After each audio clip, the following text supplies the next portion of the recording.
Hello friends, स्वागत है आपका नो सुबह 2.0 यूट्यूब चैनल में। जैसा कि आप लोग जानते हैं कि मैं आपके इस यूट्यूब चैनल पे एग्रोनॉमी का प्रैक्टिकल कॉपी का एक्सरसाइज नंबर मतलब एक्सपेरिमेंट नंबर 2 लेके आया हूं। चलिए वीडियो को स्टार्ट करते हैं। हम लोग आपके इस वीडियो में बीएससी एग्रीकल्चर फर्स्ट सेमेस्टर ज़्यादातर हम लोग डीडीयू एमजीपी लखनऊ विश्वविद्यालय के एग्रीकल्चर कोर्स में है आपका पहला एजीआर 101 का प्रैक्टिकल नोटबुक का एक्सपेरिमेंट नंबर 2 लेके आए हैं। चलिए वीडियो को स्टार्ट करते हैं। इससे पहले मैंने आपके सीड एवं देयर क्लासिफिकेशन मतलब सीड के टाइप कितने होते हैं, मतलब वीट का सीड, राइस का सीड, पैडी का वही होता है, और आपका बाजरा जैसे पल्स क्रॉप है, सबका मैंने आपका आइडेंटिफिकेशन और उसके क्या क्या इकोनॉमिक यूज है उसको मैंने आपका करा दिया है। ये आपका एक्सपेरिमेंट नंबर 2 है। उसका लिंक मैं आपको इस वीडियो के डिस्क्रिप्शन में दे दूंगा, आप वहां से देख लीजिएगा। आज के हम लोगों का टॉपिक है identification of chemical fertiliser, herbicide, bio fertiliser and micronutrient, जिसमें हम लोगों का सबसे पहला हो जाएगा यूरिया। तो urea is a nitrogen containing organic compound with the chemical formula NH2CONH2. Urea is the most common and widely used nitrogen fertilizer in agriculture.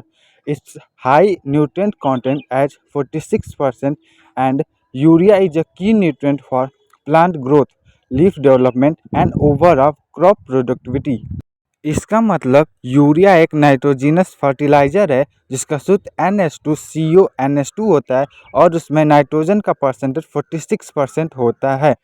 उसके बाद दूसरा आपका फर्टिलाइजर है potassium chloride KCl, also known as muriate of potash MOP. It is the most widely used potassium fertilizer in agronomy. It is essential for plant growth and development.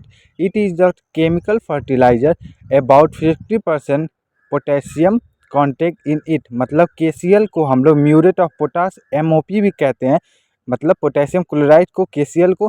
It is the most widely potassium fertiliser in agro, मतलब potassium के रूप में agronomy में सबसे ज़्यादा use KCl को ही करते हैं। उसके बाद आपका तीसरा है पोटेशियम सल्फेट। तो पोटेशियम सल्फेट का सूत्र K2SO4, also known as sulphate of potash. It is premium fertilizer that used in agronomy to use plant with two essential nutrient potassium K and sulfur 2. मतलब ये एक ऐसा फर्टिलाइज़र मतलब premium है, महंगा है, मतलब इसकी रेंज ज़्यादा होती है, कॉस्ट ज़्यादा पड़ता है क्योंकि इसमें दो न्यूट्रेंट पाए जाते हैं, potassium and sulphur. It is particularly valuable for chloride sensitive crop and for providing over a crop yield quality. About 50% of K मतलब potassium content in it. It is generally used in oil seed crop. It is the chemical fertilizer. मतलब आपका K2SO4 आपका एक chemical fertiliser है जिसमें आपका K की मात्रा 50% होती है और इसमें आपको दो दो न्यूट्रेंट मिलते हैं, मतलब आपको सल्फर भी मिल जाता है और पोटेशियम भी पौधों को मिल जाता है। एक ही मतलब फर्टिलाइज़र से दोनों न्यूट्रेंट मिल जाते हैं पौधों को, इसलिए ये आपकी क्रॉप यील्ड को बढ़ाता है और क्वालिटी को भी, मतलब आपकी जो फसल होगी उसकी क्रॉप की भी क्वालिटी को भी बढ़ाता है। उसके बाद हम लोगों का चौथा है डाई अमोनियम फास्फेट, जिसे हम लोग डैप कहते हैं, DAP, diammonium sulphate. It is a complex fertiliser with the chemical formula NH4 का होल ट्वाइज HPO4. मतलब ये एक कॉम्प्लेक्स फर्टिलाइजर है। उसके बाद it is an excellent source of the two primary nutrient in high concentration, nitrogen 18% and phosphorus 46%. It is used for early plant development, better crop yield and increased soil fertility. मतलब ये complex fertiliser है जिसका सूत्र NH4 2 HPO4 होता है और इसमें भी दो न्यूट्रिएंट पाए जाते हैं, आपका पहला नाइट्रोजन और दूसरा फास्फोरस, 18% नाइट्रोजन और 46% फास्फोरस. उसके बाद आपका पांचवा फर्टिलाइजर है अमोनियम सल्फेट NH4 का whole twice SO4. It is a chemical fertiliser highly valued in agronomy for its ability to supply crop with both nitrogen 21% and sulfur 24%. It is suitable for specific crop like paddy rice. मतलब ये आपका ammonium sulphate है जिसका सूत्र NH4 का whole twice SO4 होता है। यह एक आपका केमिकल फर्टिलाइजर है जो एग्रोनॉमी में यूज़ किया जाता है किसमें supply crop which both nitrogen, मतलब इसमें नाइट्रोजन भी पाया जाता है और सल्फर, इसको भी इसमें मतलब सल्फर की मात्रा ज़्यादा होती है 24% और नाइट्रोजन की मात्रा 21% होती है। ये भी आपका एग्रोनॉमी में ज़्यादा यूज किया जाता है। It is suitable for specific, मतलब ये ज़्यादातर आपको धान की खेती में, मतलब पैडी राइस के खेती में, कल्टीवेशन में यूज होता है। ठीक है, यह आपका हो गया केमिकल अमोनियम सल्फेट। इसका तो नहीं, पर सबसे ज़्यादा आपका यूरिया का एग्रोनॉमी में सबसे ज़्यादा यूज होता है। फार्मर्स भी यूरिया का ही सबसे ज़्यादा उपयोग करते हैं, यूरिया और डैप, जिसे हम लोग डैप कहते हैं, डाई अमोनियम सल्फ, इसको हम लोग डैप। उसके बाद हम लोग नेक्स्ट फर्टिलाइजर पे चलते हैं। आपका 6 नंबर है बोन मील, मतलब हड्डी का चूरा। ठीक है, तो इट इज़ एन ऑर्गेनिक, मतलब sorry, it is an organic natural concentrated manure. It is a slow release fertiliser that provide plant with essential phosphorus and calcium. It is made from dried animal bones use for strong root development, flowering and fruiting. मतलब bone meal आपका organic manure है, मतलब organic manure है, मतलब ये मतलब chemical से नहीं बनाया जाता, ये ऑर्गेनिक पशुओं का कैसे बनता है, ये आपके डेड एनिमल्स के हड्डियों से, बोन से मिलता है। मतलब जब एनिमल्स डेड हो जाते हैं तो उनके हड्डियों से, मतलब उनके बोन से ही तैयार होता है। इसलिए essential for phosphorus and calcium, इसमें कैल्शियम और फास्फोरस मारता है, सबसे ज़्यादा इसमें कैल्शियम पाया जाता है क्योंकि बोन आपका कैल्शियम से ही बना होता है। Used for strong root development, मतलब रूट के जड़ों के डेवलपमेंट के लिए, फ्लावरिंग और फ्रूटिंग के लिए इसका उपयोग किया जाता है। उसके बाद 7वां है आपका कॉपर सल्फेट, इसका सूत्र होगा CuSO4। Copper sulphate, it is a versatile chemical used as a fungicide, algicide and as a micronutrient supplement to correct copper deficiency in crop and livestock, also known as blue violet. About 20% and 46% copper and sulphur content it is, मतलब एक chemical fertiliser है जो fungicide, algicide और micronutrient के supplement correct करने के लिए इसको दिया जाता है और इसके कॉपर के में डिफिशियंसी को ख़त्म करने के लिए दिया जाता है। इसमें कॉपर आपका 20% एंड सल्फर 26% पाया जाता है। उसके बाद आपका 8वां नंबर है cakes. It is a concentrated manure organic fertiliser made from the रिड्यूस of oil seed after oil extract. Groundnut cake biggest source of nitrogen, around 7 to 7.5% nitrogen content, and it mustard cake around 5.5% nitrogen content and phosphorus 1% and potash 1.5% contact होता है। मतलब एक cake होता है खली, जिसका हम लोग ये कहाँ से मिलता है, एक कॉन्सनट्रेटेड मैन्योर है, कॉन्सनट्रेटेड मैन्योर है, ऑर्गेनिक फर्टिलाइजर। ये बनता है आपके ऑयल सीड के रेडिड्यू निकलता है, मतलब ऑयल निकालने के बाद जो उसका रेसिड्यू मिलता है क्रॉप का, उससे ये बनता है। सबसे ज़्यादा आपका ग्राउंड नट केक में ये बिगेस्ट सोर्स ऑफ नाइट्रोजन, मतलब सबसे ज़्यादा इसका आपका कोकोनट, ग्राउंड नट मतलब मूँगफली में से बनता है, और इसके बाद आपका मस्टर्ड से भी ये बनता है। ठीक है, ये कॉन्सनट्रेटेड मैन्योर है, कॉन्सनट्रेटेड ऑर्गेनिक मैन्योर है। ठीक है, उसके बाद हम लोग इसका उपयोग आपका ऑर्गेनिक फार्मिंग में कर सकते हैं। ठीक है, उसके बाद आपका 9 नंबर है रेड सॉइल। रेड सॉइल तो एक मतलब सॉइल की है, पर इसका भी कहीं कहीं हम लोग रेड सॉइल का भी यूज कर लेते हैं फर्टिलाइजर के रूप में। ठीक है, तो उसके बाद it is generally known for being rich in iron and potash. It's well drain, porous nature, support healthy plant growth and prevent root disease. मतलब रेड सॉइल तो एक सॉइल है, पर इसमें सबसे ज़्यादा आयरन और पोटास पाया जाता है। रेड सॉइल इसीलिए लाल होता है और आयरन और पोटास इसमें भली भांति पाया जाता है। तो इसमें वेल ड्रेनेज होता है और porous nature, support healthy and plant growth and prevent disease. मतलब इसका उपयोग हम लोग प्लांट के ग्रोथ के लिए, मतलब अर्ली ग्रोथ के लिए, और प्रिवेंट करने के लिए हम लोग इसका उपयोग कर सकते हैं सॉइल को, रिच सॉइल को। उसके बाद 10 नंबर है आपका ferrous sulphate FeSO4। It is used in agronomy to correct iron deficiency and control pests and disease.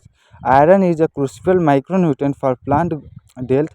About 36% ferrous content it, मतलब एग्रोनॉमी में आयरन डिफिशियंसी को ख़त्म करने के लिए किया जाता है और कंट्रोल पेस्ट एंड डिजीज भी करता है। Iron is micronutrient, plant health के लिए क्रूशियल है, माइक्रोन्यूट्रिएंट है, और 36% फेरस मतलब आयरन पाया जाता है। उसके बाद 11 नंबर है आपका सल्फर पाउडर। 11 नंबर है sulphur powder. It is a source of sulphur, it's high sulphur content eight percent it is an essential micronutrient for plant growth and for paste disease control generally use in oil seed crop. मतलब sulphur powder आपका इसमें source होता है sulphur का, और इसमें 90% sulphur पाया जाता है, 90% एसेंशियल माइक्रोन्यूट्रेंट है प्लांट ग्रोथ के लिए, पेस्ट डिजीज के लिए कंट्रोल करने के लिए। इस इन ऑयल सीड क्रॉप में तिलहनी फसल में सबसे ज़्यादा इसका उपयोग किया जाता है। उसके बाद 12 नंबर है rhizobium. Rhizobium is a bio fertiliser content rhizobium bacteria use as primary for crop for the legume family such as pulse soybean and groundnut. Their core function is to, मतलब rhizobium एक bio fertiliser है जो rhizobium bacteria को contact किया रहता है, use for primary for crop for legume. मतलब ये सबसे ज़्यादा लेग्यूम पर मतलब दलहनी फसलों के लिए सबसे ज़्यादा यूज होता है। सच है मतलब पल्स क्रॉप के लिए सोयाबीन की खेती के लिए, और ग्राउंड और मूंगफली की खेती में राइजोबियम का सबसे ज़्यादा उपयोग होता है। राइजोबियम का यही कार्य होता है नाइट्रोजन फिक्सेशन करना, जो लेग्यूम क्रॉप में करता है। उसका बाद इसका कार्य to convert atmospheric nitrogen into a usable from for plant और process known as biological nitrogen fixation. देखिए वही मैंने कहा, ये आपके लेग्यूम प्लांट्स में नाइट्रोजन फिक्सेशन करता है atmospheric nitrogen into suitable form for, मतलब जो आपके एटमॉस्फेरिक नाइट्रोजन होता है उसको प्लांट के यूज के लिए इसको कन्वर्ट कर देता है, और इस प्रोसेस को बायोलॉजिकल नाइट्रोजन फिक्सेशन कहते हैं।